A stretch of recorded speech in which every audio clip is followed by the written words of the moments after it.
Good morning everyone and welcome back to Jello Plantito at iba pa. Gaya na sinabi ko the last time from our previous vlog, yung mga plants na in-order natin from Oriental Mindoro, ipapahinga lang natin sila ng 24 hours upon right after unboxing. This is to lessen the accumulated stress na nakuha nila or na-accumulate nila during shipping. So, it's already past 24 hours, so I think our plants are ready para iripat natin. So, bago natin kunin yung mga plants na iriripat natin for today, so ipapakita ko muna sa inyo yung ating premium aroid mix. Ito po hindi ko na to ginawa. Meron lang akong konting amendments na ginawa dito. But this is a premium mix na nabili ko from an online seller here in Pampanga. So, ito po, isang pack po na ganyan ng premium aroid mix is 220 pesos. So yan, kinukuha ko sa kanya. Bakit ako bumili ng premium aroid mix? Kasi medyo mahal na kasi yung mga per components ng mga potting media na ginagamit natin, yung medium. So para hindi tayo masyadong anong tawag dito, gumastos ng malaki kasi hindi naman tayo pwedeng bumili ng tingi-tingi doon dahil mamamahalan tayo. So bumili na ako ng premium aroid mix na pwede lang natin magamit for today's repotting session. So ito po ang components niya. I'm not sure kung tama po yung aking understanding. So ang components niya, meron siyang coconut husk, may mga cocoa fiber siya, meron siyang cocoa peat, tapos meron siyang dried acacia leaves. Yan, meron din siyang cocoa cubes. Yan, meron din siyang pumice. I think meron din siyang kasamang perlite pero hindi siya ganun kadami. So ang ginawa ko lang dito is since rainy season na and we want to make sure na hindi po magre-retain ng too much moisture yung ating potting media, so dinagdagan ko po siya ng pumice. So, meron kasi akong pumice dito. Ito yung pumice na nabili ko. Yan. Ito, 150 pesos per 1 sack. So, ito lang yung meron ako dito na medyo marami-rami. Pero ang ginawa ko dito, bago ko siya inad dito sa ating potting media, ay in-sterilize ko muna siya. So, nagpakulo muna ako ng tubig. Tapos, nililis natin at doon muna natin ibinabad yung ating pumice for at least 5 minutes siguro pwede na yon para lang mamatay yung mga pathogens na na-accumulate or anything na meron doon sa pumice na hindi natin alam na pwedeng mag-cause ng problema sa plants. Much better na i-sterilize na natin kaysa sa i-aada lang natin basta-basta tapos magsisisi tayo at magkakaroon ng problema yung plant na hindi natin alam kung ano yung cause. So, ang ginawa ko, ni-sterilize ko muna yan at least 5 minutes. So, nagpakulo ako ng tubig. Bago ko pinakuluan yung tubig, yung pumice, ang ginawa ko muna is binanlawan ko muna ng binanlawan. Tinanggal ko muna yung sand residue na meron sa pumice para siguradong clean. And at the same time, nilagyan ko siya ng kumukulong tubig at ibinabad ko ng 5 minutes. Then, right after that, nung medyo malamig na siya o yung normal na yung temp ng ating pumice, then hinalo ko na siya dito para karagdagan na drainage. Kasi gusto natin na chunky yung ating potting media. Though chunky na ito, pero dinagdagan ko pa ng pumice para mas mainam siya sa mga philodendrons at saka sa mga anthuriums. O yan. So yan po yung gagamitin natin na potting media for today. Then yung mga pots natin, meron din tayong mga gagamiting bagong lumang pots. So ginawa ko, nililis ko muna. So eto yung mga ipapat natin. Yan. At saka yung ating queen anthurium. Pero uunahin muna natin ang mga to. Pero uunahin muna natin tong mga ito para anong tawag doon, para hindi masyadong kumain ng malaking space dito sa ating repotting session. So unahin muna natin unahin muna natin itong ating red stardust. So, chine-check ko kung may kailangan tayong i-disturb sa roots niya. So, I think it's okay. Yan. So, ito na rin yung gamitin natin na potting media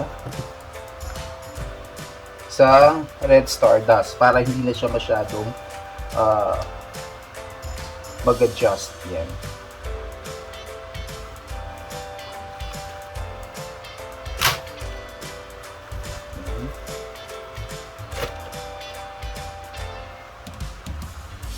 So, hindi ko muna ginamitan ng napakalaking pot kasi para hindi masyadong mababad yung roots niya kapag nababasa siya ng tubig ulan. So, ganyan muna natin siyang i-repot until such time makapag-recover yan, and then that's the time we will be transferring it to a bigger pot. So, for the meantime, itong pot na to, I think it's doing fine. Kung dito lang natin siya ilalagay muna. Yan.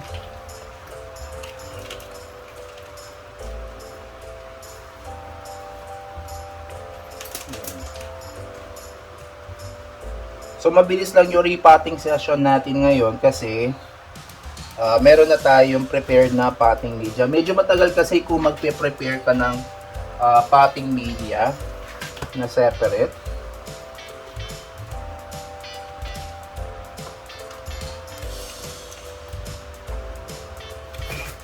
So, yung iba ang ginagawa, nilalagyan nila ng peat moss yan para hindi na e-erode yung nutrients ng halaman. Ayan.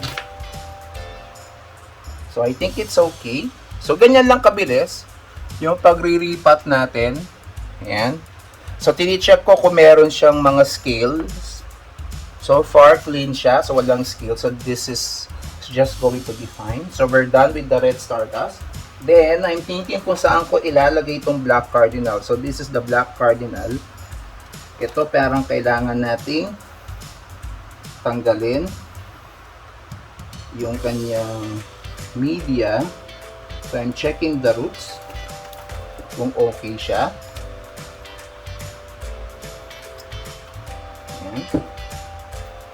So, gagawin natin ay lilinisin muna natin yung roots niya and remove the anything na meron dito na makakapagpahamak. So far, wala pa naman siyang, titignan ko kung meron siyang root rot. So far, wala naman. So, lilinisin lang natin bago natin siya ilalagay sa new potting media. So guys, binanlawan muna natin siya. So, nilinis na natin. So, wala naman siyang signs ng any root rot. So, gagawin natin is, hahanapan natin siya ng pot na pwede sa ganitong size. Kasi medyo maliit lang siya. So, I'm thinking na ilagay siya sa medyo maliit na pot. So, I think this one is okay. So, itong mga itong mga plastic pots natin, itong mga PVC white pots natin, nalinis na natin yan. Na-disinfect na natin to make sure na wala siyang any pathogens that can affect the plant from recovering. So ito, temporary, ano pa lang ito, na pots natin, and then kapag nakapag-adapt na sila at kailangan lumalabas na yung mga aerial roots nila at kailangan na nila ng bigger pots, doon natin sila ilalagay. Siguro most likely try natin kung medyo mura na yung mga terracotta pots, lagay natin sila sa mga terracotta pots. Yan. So ito yung black cardinal natin. So hinay-hinay lang ako para hindi ma-damage yung mga roots. Yan. I'm not sure kung nakikita siya sa screen. Wala kasi tayong mic. So medyo hindi ako lumalayo dun sa ating phone para ma-capture yung audio natin ng maayos.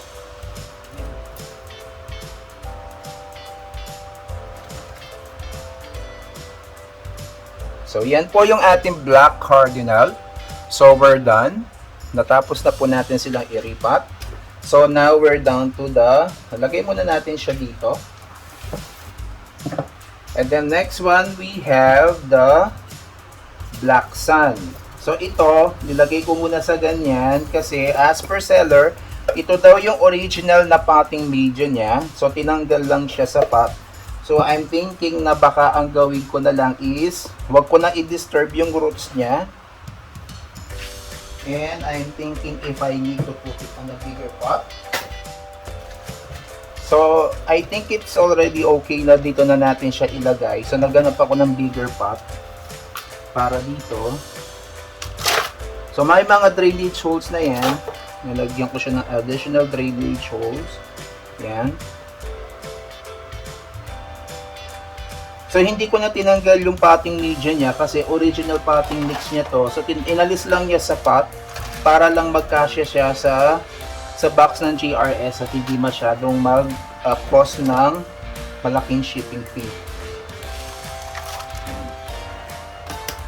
Seeing naman yung quality ng plants, I can say na maingat itong si seller at maganda yung potting media niya. Knowing it's from Oriental Mindoro, ang alam ko sa Oriental Mindoro, maganda yung mga high quality yung mga components ng mga potting media na ginagamit nila. Yan.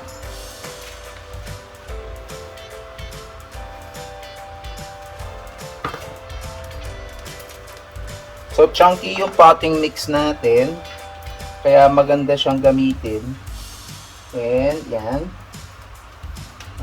Inaayos lang natin para hindi na erode yung soil mix kapag dinidiligan siya. Just want to make sure na secure yung plant. So, ang ganda pala ng Black Sun. So, I didn't realize. Para rin siyang may hawig siya sa ano. Parang pahabang dahon ng Black Cardinal. Yan. So, it's, stable na yung plant. Yan.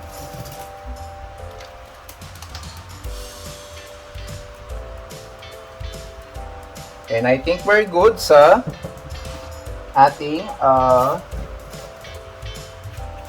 so yan po, tapos na yung ating repotting ng Black Sun. Yan. So lalagay muna natin siya dito. So ito yung medyo sensitive natin, yung ating Warocyanum.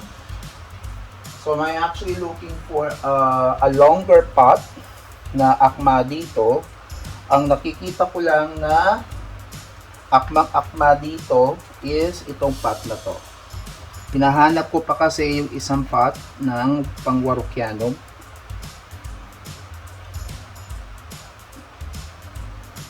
Yan. I think this one is okay. So as per seller, ito daw ay original potting media niya. So hindi natin i-disturb yung mga roots. So nakikita nyo, sobrang ganda ng root system niya. So ang gagawin lang natin ay ita-transfer lang natin siya dito.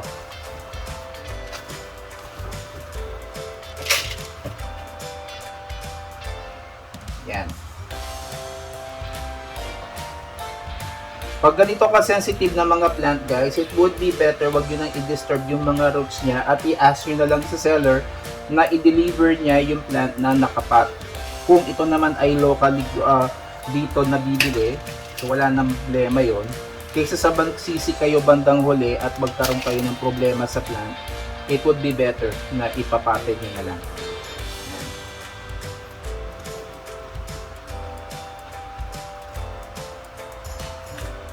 So maganda yung root system niya. So gagawin lang natin ay lalagyan lang natin siya sa paligid ng potting media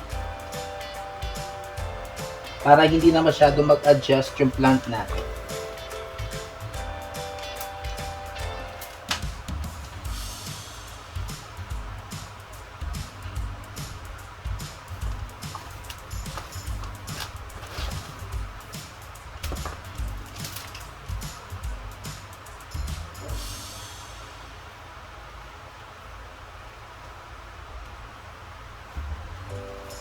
Medyo sensitive guys ang Warocyanum, so I would suggest na medyo ayusin natin yung pag-aalaga nito kasi hindi siya pwede sa sobrang init, hindi siya pwede sa sobrang lamig, hindi rin siya pwede sa sobrang dilig.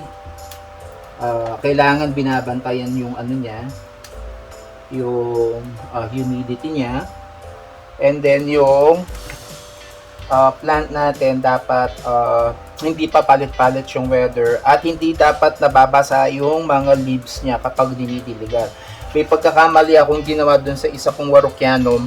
So, I realized, nung sinearch ko sa internet kung ano dapat yung gawin, hindi pala dapat ito dinidiligan na nababasa yung mga dahon. So, ako kasi, hindi ko ngayon nag-i-sprinkle and then medyo hard yung water namin dito sa lugar namin. So nakikita ko, nagkukos siya ng mineral buildup at naninilaw yung mga dahon. So later on, kapag mababa naman yung humidity, ang nangyayari, naninilaw yung mga dulo at nagbabrown yung mga leaves niya. So ang ginawa ko is, nilagay ko muna siya sa indoor. Doon ko muna nilagay habang pinapa-recover. At doon ko nakitang nagre-respond ng maayos yung plant natin. Ayan.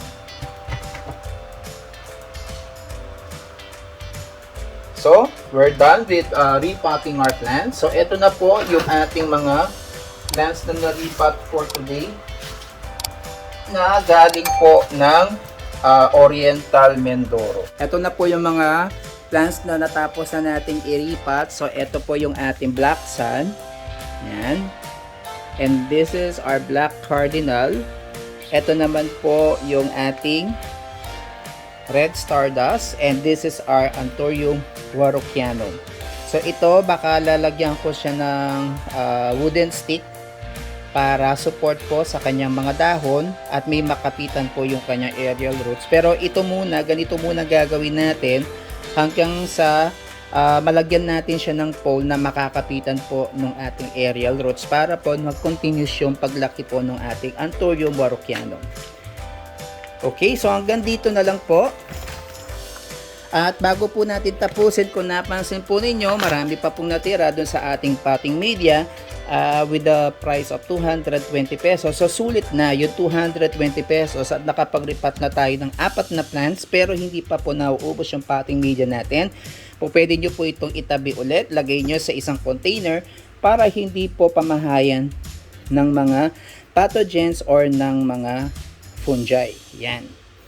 So, hanggang dito na lang po yung ating pagre-repot. Pag didiligan po, hindi ko na muna sila didiligan kasi moist naman po yung kanilang potting media, so they can get the moisture from the potting media. Siguro after 24 hours na lang po, doon na lang po natin sila diligan. At gagamitan po natin sila ng water na na-filter natin kasi napansin natin parang mataas yung mineral content ng water dito kaya nagkakaroon siya ng effect sa plants at hindi na natin babasain yung mga dahon. Gagawin na lang natin na ililinisin na lang natin siya using dry cotton. Okay, so hanggang dito na lamang po ang ating repotting. This is your Kuya Jello Plantito. Don't forget to like, share, and subscribe to my channel para po mapalaganap natin yung ating mga content at ma-reach natin ang 1,000 subscribers. Until sa susunod, happy planting and bye-bye!